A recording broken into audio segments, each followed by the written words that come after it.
Greetings, this is Griff Ruby. The next short story, or in this case, a novelette by Isaac Asimov. The story was originally going to be called Pilgrimage, and then later on it was going to be called Galactic Crusade. And then at the last minute, the editor of this magazine, Planet Stories, who at least had the distinction of being the first and other than Asimov's own early Asimov collection, only publisher to see it as worth publishing, suddenly decided to give it another name. This was a very difficult story. Notice there's not much reference here. It does mention the story briefly here. Black Friar of the Flame, novelette by Isaac Asimov. So it's got stories by Bond and Comer and E. Brown coming in the bracket. Of course, The Last Martian and The Thing of Venus, which one of the others I think is this rather lurid picture. I guess that's supposed to help sales. Well, to me it seems like a satire, that the kind of cover that would be satirized later on when we'll revisit the theme of weird covers like that when we get up to a story that appears as Playboy and the Slime God, or what is this thing called Love, depending on whether you're looking at the original or later edition. So this is kind of, although this wasn't specifically included as part of that background, it's there. Now, once again, so he doesn't have the cover, but at least he has the pride of place. His story is the very first one listed in the table of contents. Black Friar of the Flame, Isaac Asimov, page 2.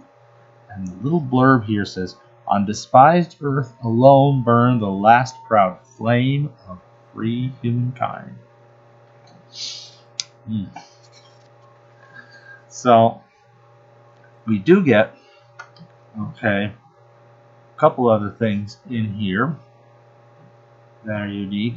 One of them is the little editorial blurb that of course does not get included with the story that gets put in the Asimov. The little editor's blurb reads, "On Earth alone burned the final flame of free mankind. Once its proud glow was quenched, the last of the human planets would fall to the cruel Lavannui tyrants from beyond the stars." Illustrated by Paul, and therein hangs a little bit of a tale here. Illustrated by Paul, as you see underneath that. Paul is not the artist's first name, but his last name. It's actually Frank R. Paul. And he actually had some rather considerable fame as an illustrator of science fiction stories through the 1930s. This appears to be the only instance where his artwork adorned an Isaac Asimov story. So, in a way, that was kind of a neat thing. So we'll take a nice look at this story.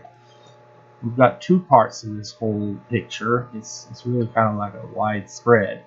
You've got these crowds of humans just coming in like crazy, but if you look carefully, there's this Lazinu character, this sort of reptilian guy.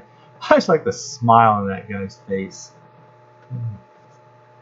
I mean, he just looks like he's having so much fun. Yet he looks like if you weren't pointing a gun and shooting people, you'd probably think he was a decent fellow. So that's what kind of makes that picture kind of an interesting shot. But he's trying to fight these humans. All these humans are basically charging, even though they don't have quite the same weapons. They're willing to charge him. And what is he shooting at? Well, here is the main monument. And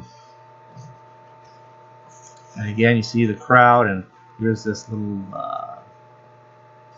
sort of maybe an open tank or half-track kind of vehicle, where it has more of the Lazino with weapons shooting at everybody. And in the crowd here, and this giant building here, you see this one here is apparently the monument And then this big thing on top here, that's the flame. The eternal flame that always burns. And with the help of a little bit of strontium salts, it even burns in different colors for some very dramatic effect that definitely adds to the motivation of the mob. And that's what it is. It's a mob of human beings taking on these Lazino lizard oppressors. Well, the oppressors hadn't been too bad. They were in charge, and somehow that just didn't seem right. There was a group of Earth people. You knew them as Loras, L-O-A-R, and L-O-A-R-A for Alora, which is to say you're a person who's achieved that and status as a full member of that group, or Lorist, which is just a believer in Lorism, which is basically a kind of Earth chauvinism. You're from Earth, you want to honor the history and traditions of Earth. But the Loras were kind of, in a way, bought off by the Lazino. It's like, yes, they preserve the human culture and so forth, and they really were kind of the one great uniting force that could bring, Earth's citizens now scattered, not only on Earth but scattered as a kind of diaspora all around the galaxy, together to be ready and willing to fight for their freedom from the Lazino.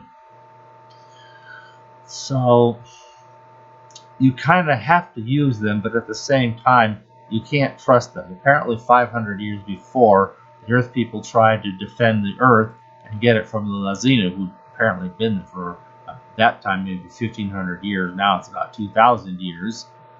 That's a long time to have the characters in charge. But, I guess on a galactic scale, you can have very long periods of time. And it failed because the Lorists basically chickened out and were like traitors even. But we kind of had to just put that on the back burner. I could probably, we all kind of have the, like the Vichy France or, other characters that, they're trying to do something good, but they're willing to do it under the auspices of the bad guys because they get some special secret in for whatever reason. But at some point, it's clear this is going to end. You guys can't do this anymore. These Lazino are about ready to just start taking all the Earth people, take them off the Earth, scatter them everywhere, and make them all just so disunited that killing them off one by one, community on different planets and places will be easy until they just don't exist anymore. And then Earth can just be purely for them and not for us at all. So, that's a pretty bad thing to have happen. I think we kind of know that. We want to defend the history of Earth. When he was writing this story, he borrowed a bit from the scenario of Jerusalem under the Romans. You say Jerusalem should have been its own governing state. Instead, the Romans just stepped in and ran everything. And while the Pax Romanum had some stabilizing value to it, so also, and probably far better, would have been a native Israelite king, Where's King David when you need him, But you still had, even in those days, you had your Herodians who followed, their pseudo-king Herod, who was put there, as a puppet by the Roman government. So this has a lot of interesting historical parallels, and of course Asimov often draws very heavily from these kinds of parallels in writing these stories. They come up very big in the Foundation, where he's borrowing from Edward Gibbon's Decline and Fall of the Roman Empire.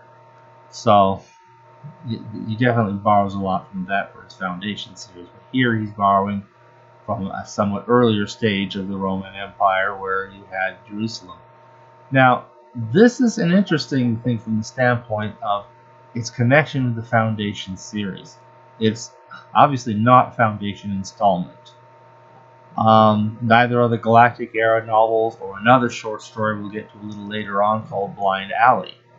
As far as we know, Blind Alley and this story are the only ones where intelligent life forms exist in what is in all other respects the Empire/Foundation galaxy.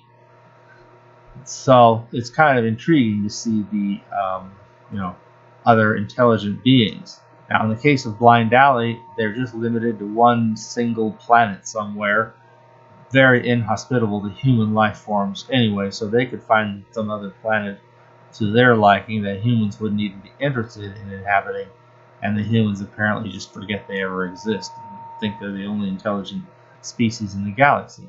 This is a little tougher to reconcile because the Lazino, they've been around for a couple thousand years. They've oppressed Earth. It is said they ruled as much as about a third of the galaxy. That's probably almost as much as the mule controls, as I recall. It mentions the Santanni kind of had its own little thing, but I don't know how far that extended beyond that. Their own planet. They may have had a few local planets with them. And then there was Trantor that was also pretty much in call. They refer to the leader of Trantor as being like a dictator. It wouldn't be the first time I've seen, someone who tries to do the right thing in the world of politics get labeled rather oddly, as in hindsight, as a dictator when there's really nothing dictatorish about them. So, I mean, I'm figuring if we want to blend this in the Foundation Galactic Empire sequence, which it has so many of the same places. It has Santanni, it has Trantor as a place that rules all this. It has Vega, although here Vega is where the Lazino are coming from. Now, I suppose one could posit, actually, that this is some early episode in the Empire building days, probably somewhere in and amongst the Galactic era novels. Probably, I would say, after the events of the Stars Like Dust and the Currents of Space, but before the events of Pebble in the Sky.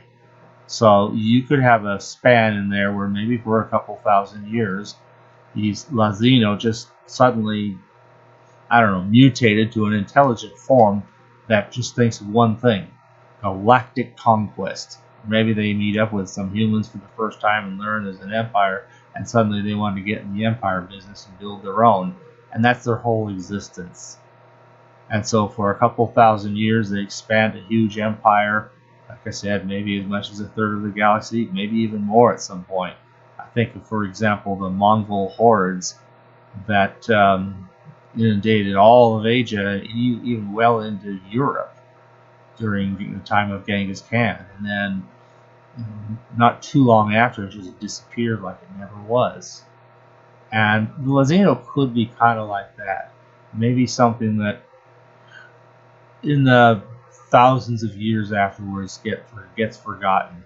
Because we have a somewhat similar circumstance in Pebble in the Sky. Earth is still part of the Galactic Empire. It is now a most particularly unpopular part of it, where the other two Galactic Era novels, you don't see that unpopularity much at all, if at all. It's radioactive, I think, as a passing mention of that, but it's not unpopular. In Pebble in the Sky, it has become unpopular.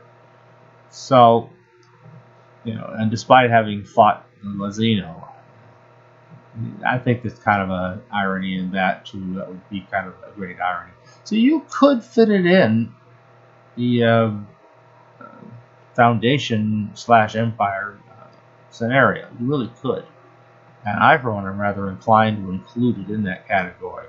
The Lazino came, like the Mongol hordes, took over a vast amount of the galaxy, and then after a couple thousand years, the humans conquered them, drove them back to their own planet, and now, with no longer any ability to conquer anything anymore, they turned on themselves, destroyed themselves, and maybe left a lot of great ships making for those great navies that Vega would later on come to be famous for.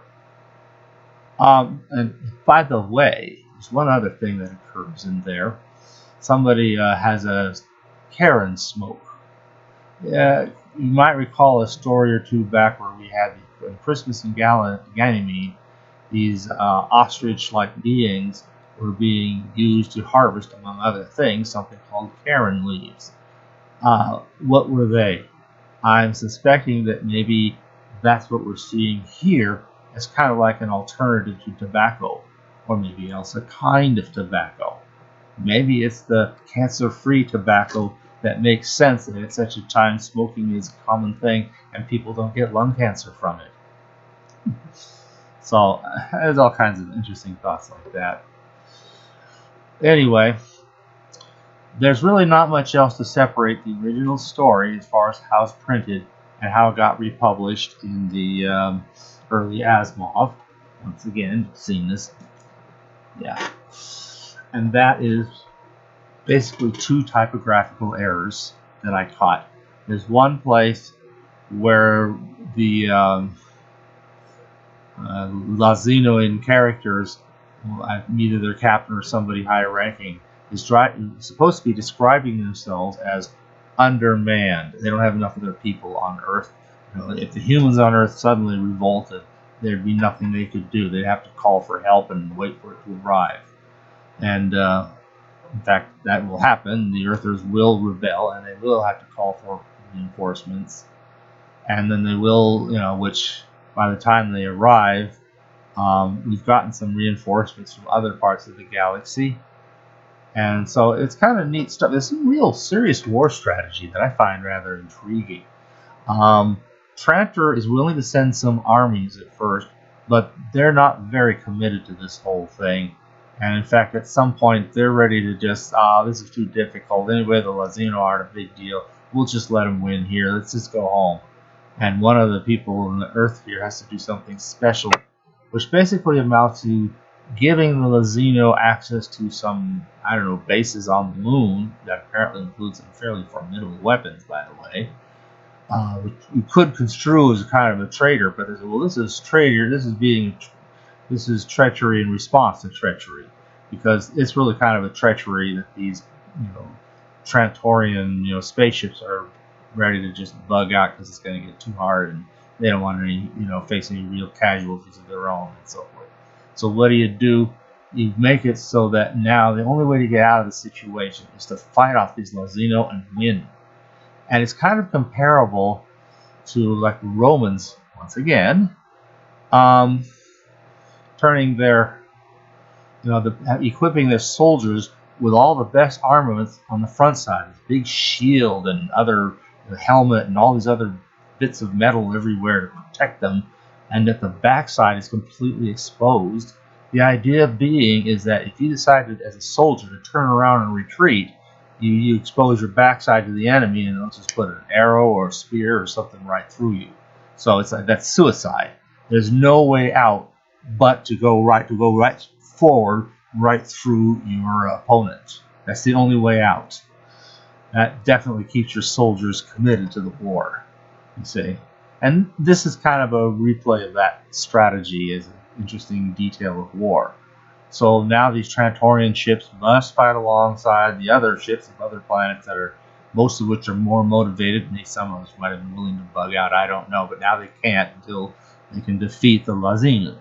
So once the Lazino, they've sent all their best here. This is the big be-all, end-all war. There's an interesting little bit where you have these needle ships. That's a reference to a different historical event, a battle of Salmacis, some Greek place where apparently ships were actually ramming other ships with these giant spikes on. They had these giant spikes on the front. They ram another ship and sink it that way. So now you have spaceships basically doing the same thing, which is a slightly different historical reference, but that's kind of a neat little last-minute military strategy that comes in handy at the end. So the Lazino are defeated. The Earth is free. The Lorists can really be what they were supposed to be: the full preservation of the of the Earth, beings and the Earth memories and the Earth culture and everything else of Earth. Okay, so it's a triumphant story. It's mostly a war story. And, of course, it was Asimov's first attempt to tell a future historical. It's also probably one of the first stories featuring galactic-scale civilizations, or even something anywhere near that scale. And so, they often treat the Foundation as like the beginning of that. Well, this is the beginning of that. I mean, okay, the Xeno had about a third of the galaxy. Trantor had probably something fairly substantial. Santanni had its own. There were probably still others, but they were all competing for each other, with each other. And if we go by the Galactic Era novels, Trantor was trying to do a pretty good job of earning its place as the one that should lead the galaxy, in how they deal with the situation of Florina and, well, anyway, the situation on that planet there. So, anyway, there's I think a lot of interesting and worthwhile things in the story, even if some of it still has a little bit of the pulpishness, but he has revised it. He wrote it and then he revised it 6 times after his initial version, several times for John Campbell, another couple of times for Fred Pohl, another time for Amazing, and finally even yet another time for Planet Stories. And I mean, the last revision is take all the religious stuff out. It apparently had some along the way. All right, so he combs through it all, pulls that out, and then the guy titles it Black Friar of the Flame. So you can understand his frustration with how all that went. All those revisions, all that work, all this stuff. It's like one of those stories where it just goes on forever, and the simplest thing just goes on forever, and everything you fix breaks into something else, and it just goes on like that. So it was kind of like that.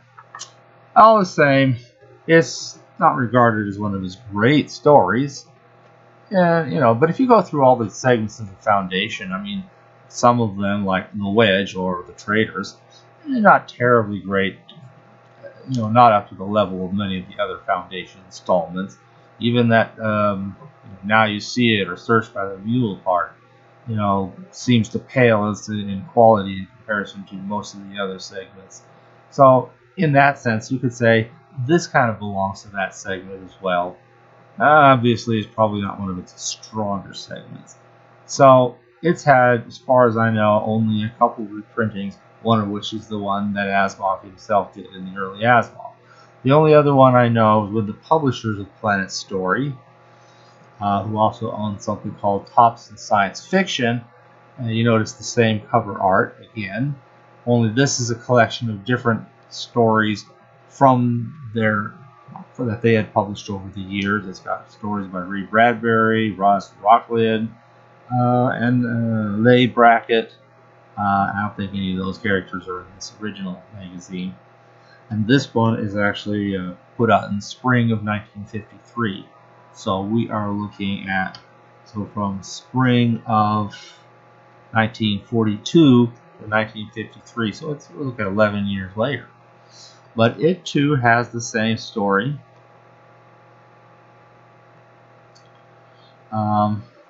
This time at the very end, it has a different editorial blurb in the table of contents. I'll just read it here because it has Black Friar of the Flame, novel by Isaac Asimov, page 104. Only the Lorists tended mankind's flame. Who among such dream scholars could raise an army? Who defeat the armada of grinning Lazinians? Okay. So they retypeset it.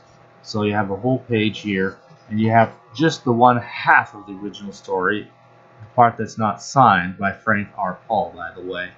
But it's just basically what was on this side, where you had the other one, you had the one with the grinning Lazino I pointed out. Now, I mentioned that textual difference apparently is a couple typographical errors. One had to do with the Lazino saying, instead of saying we are undermanned, apparently it got printed as we are undernamed. Oops, For Tops in Science, that typo got fixed.